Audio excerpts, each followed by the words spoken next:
Hi Sag, welcome to Sophquest. My name is Spence. This is a weekly reading for you guys for the week of October 25th through the 31st. So yes, we're in Scorpio season and it is also Halloween week. So guys, I've been asking everybody, what are you going to wear for Halloween? Do you guys dress up? And if so, what costume are you going to be wearing? I would love to know, so please put it in the comments if you're willing to share. This week we have two gorgeous decks. One of my favorites and my Halloween costume this year is going to be steampunk. So I'm using the Steampunk Tarot. This is by Barbara Moore with the illustrations by Ali Fell. I learned so much from this deck. I have loved it for many, many years. It is brilliant in describing the archetypes of the tarot system, and I just love the dichotomy of each character. So I love that deck and I appreciate it. And then also we're going to use the Sacred Rebels Oracle. This is by Alana Fairchild with a brilliant book also, I have to say. And the artwork of Autumn Sky Morrison. So those are our decks this week. It's a relatively quiet week after that big, and I mean heavy, full moon of last week. Did you guys feel that? It felt so heavy for me. But anyway, all right, so this week we've got Venus doing a couple things. Venus squares Neptune, which can be very idealistic and dreamy. Can be very romantic. So I say it's a good week to listen to music and watch movies, right? Buy some Halloween candy, whatever you like to do. We also have Venus that is going to sextile Jupiter, which is a beautiful transit right there. Expanding out on some of that romance again, right? And I think at the end of the week too, we are going to have a square between, Mars on the 30th, the day before Halloween. Mars enters Scorpio, so that could be kind of fiery. So you may want to watch your temper on that day. All right, guys, but this week I think feels actually pretty good. Kind of a relieving week. A deep breath and a sigh of relief after that full moon. So, all right, we are in Scorpio season though, and Scorpio is pretty deep, so you have to let me know. Leave me some comments about what's going on with you. All right, I'm pulling one now for you from the Sacred Rebels Oracle. For you, Sagittarius, for the week of October 25th through the 31st. Sagittarius, October 25th. The 31st. Too many. This one. I don't know why. My finger was on it and I felt it. Be the hunter, not the hunted.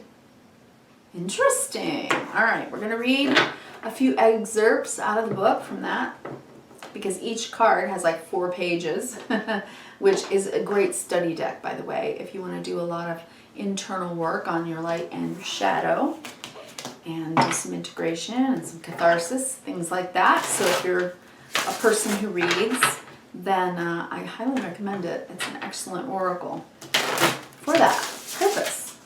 Be the hunter, not the hunted, Sagittarius. Okay, I'll read from that in just a minute. Just doing a little bit more shuffling from the Steampunk Tarot while you settle in with me. So if you would, please just relax. Take some time for you. It's time for some contemplation, hopefully some encouragement, right? All right, for the week. That's good. I'm going to cut the deck for you now. So yeah, I have a really cool steampunk costume that I love, and has a really cool hat with some goggles on it, some chunky metal jewelry and leather. I love it. All right, I'm laying out your 9. We have 9 of Pentacles, Queen of Wands, 3 of Wands. Of course, I'm going to show you each and every one of these cards. We're going to read horizontally, vertically, and big picture, okay? So stay with me if you will.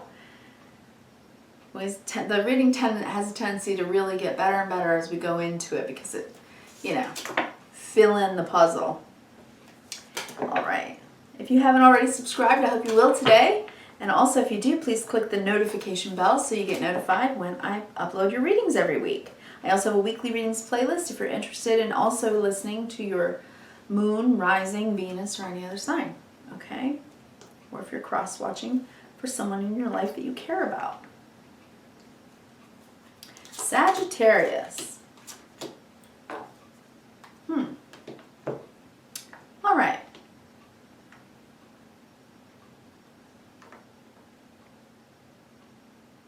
Just taking a good look. You just take 3 deep cleansing breaths with me.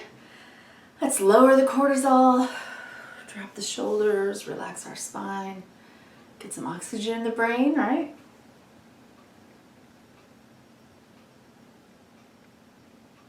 Well, I take a look at your reading. Well, I see you here on the table, Sagittarius, and I think you're busy, and I think you're taking care of things. I think you're trying to work with someone, perhaps. Making a decision about how to work with someone in the future, possibly. If you have a work partner, then you may be considering splitting off, doing 2 separate things, and considering going it alone. I'm seeing that first. If you're not able to collaborate or cooperate well for whatever reason, if say your business, if you are in business together, that it's going in a way that where you're at an impasse and you each see the future of the company going in a different direction. This could be, a friendship. It could be it could be any relationship, honestly. It could be any relationship, but I see that there's an issue about how to sort of set up house. But to me, it's not just about living with someone. It could be, but it seems to me that it also has a business influence here. So let's look at be the hunter, not the hunted. I find this very intriguing. Sagittarius, let's look that up. Be the hunter, not the hunted. The first question says, do you feel that you are at the beck and call of circumstances, situations, and relationships that are outside of your control?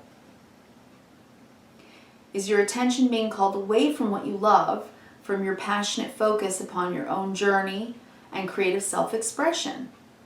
Are you feeling roped into becoming a support, a tonic, a savior, or a heal-all for others? There's a big difference between healthy supportiveness in a relationship, which includes healthy self-support, and ignoring your own journey out of misplaced guilt, shame, unworthiness, or the belief that the needs of others are more important than your own. That is not compromise. That's unhealthy and neglecting yourself.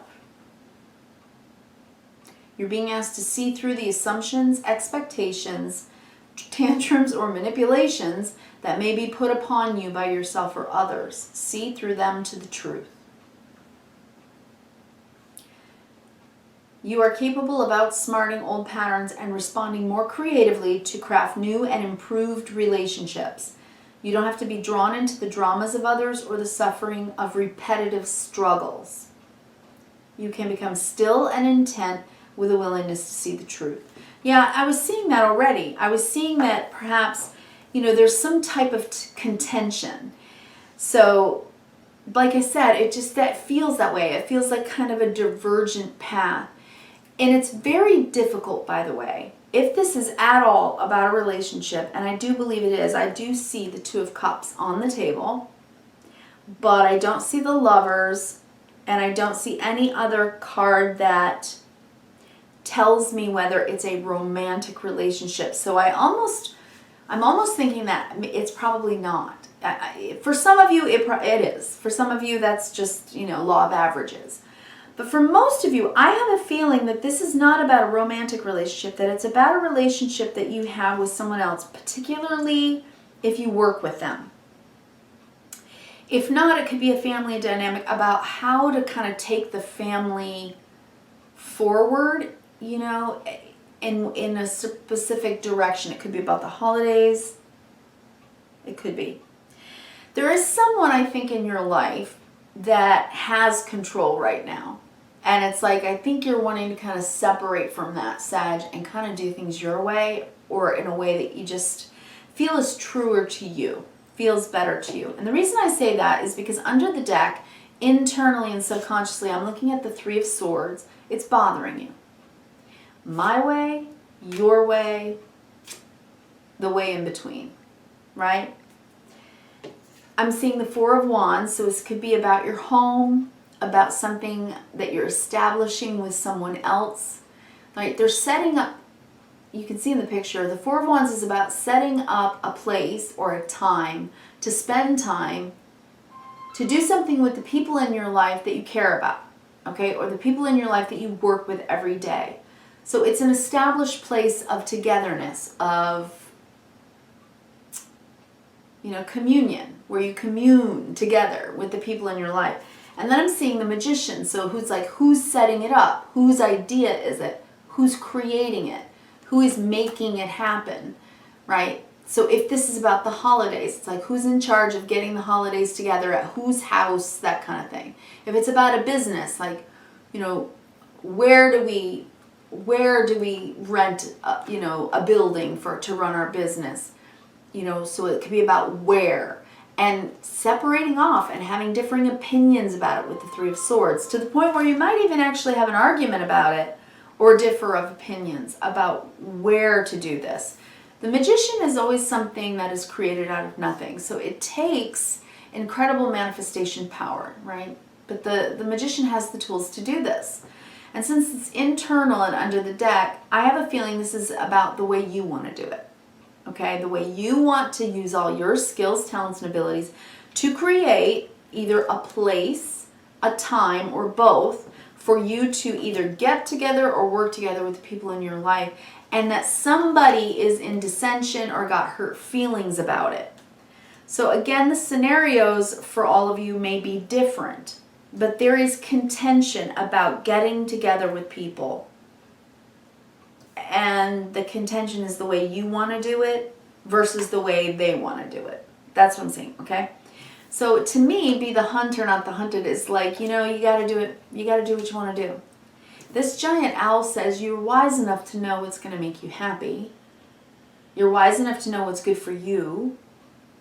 You know, and sometimes, I mean, we can get along great with people, and life changes, situations change, and people's feelings change. And sometimes we do have to go separate ways from others or do things separately from others to fulfill the needs of our own life's story, our own life's path, right? Sometimes two parallel paths walking together with someone go off in divergent paths, and it's for the good of both people involved or for multiple people involved. So there's no judgment is what I'm saying. There doesn't have to be any judgment. There doesn't have to be any anger or guilt or hurt feelings about it. I think for you Sagittarius, this is going to be about how you discuss it, how you figure it out about what to do, whether it's business, pleasure, holidays, family. Whatever it's about discussing it and making the decision as respectfully as possible, because nobody really enjoys it when someone makes a unilateral decision and they don't, you know, confer with everyone involved that's affected, right? So a way to show respect and acknowledge the needs and the wants of others, it's talking about it and saying, well, okay, so what do you feel? What do you feel? Now let's confer, you know, what can we do and how can we respect the needs and wants of everyone? That's what I'm seeing. You are a very individualistic person and you know who you are. Queen of Wands, here you are. Whether you're male or female, you're in your yin, fire energy, internally feeling very self-confident, self-assured, and on fire for something. And with the Nine of Pentacles, I mean, you're strong and steady, doing well in your life, and looking toward a great future. So Sag, it looks like you're in a good place in your life right now, okay? You singularly are doing well, it seems. And you're looking off into the future, planning the future. And you're also looking at yourself in the future and how you want to be this self-starter, right? Someone who is self-sufficient and successful. Because the way that they're laid out on the table, the Three of Wands looking into the future, you're looking at yourself in the future. You're saying, what do I want to make of myself? Right? What do I want to make of myself? The Nine of Pentacles is very singularly about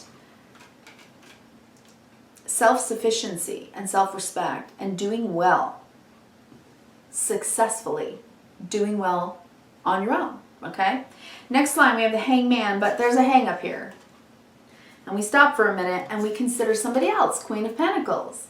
So it could be someone you work with. This is in the center of your reading. This person, and I don't think it is you. It could be you, okay? If you're working on your own, you're in two minds about where you're taking your business or a decision. But I'm feeling like this might be somebody else. And so there's a hang up here about a decision that you need to make, okay? About what to do. And the Queen of Pentacles is about practicality as well, especially the yin part of that suit of earth. It's about taking care of things and making them happen, making sure there's planning, making sure we go from A to B to C to D. So someone here may be very passionate and does things in a very creative way, and the other person is more practical and knows how to do things in a very methodical way. So potentially, if this is a work partner, it's that. It's kind of hung up on having a difference of opinion, okay? That's what I'm seeing. Then I have the Hermit. So considering, looking at it deeply and considering the relationship, considering the autonomy within the relationship and within yourself. So in other words, I know who I am, I'm good with me, and I know what I want, but also the other person being able to also have this sense of emperorship. I know who I am, I know what I want, right? So you're probably talking about two strong personalities here. Maybe even three if this is a person. And again, Hermit could mean you're considering going off on your own, or they are. That's a potential. Down on the vertical, I think you're doing well. 9 of Pentacles. You're definitely self-assured. You have a strong sense of self-esteem, or you're getting there. Yet you're a bit upside down. You're really trying to take in the perspective of the other person with the Hermit. You're really looking deeply at it, right? You're not just shrugging them off. You're actually considering what they're saying and what they want and what they need. But you're the hunter, not the hunted. So it's like you have to make the decision for yourself as well, Sagittarius. You can't just simply defer.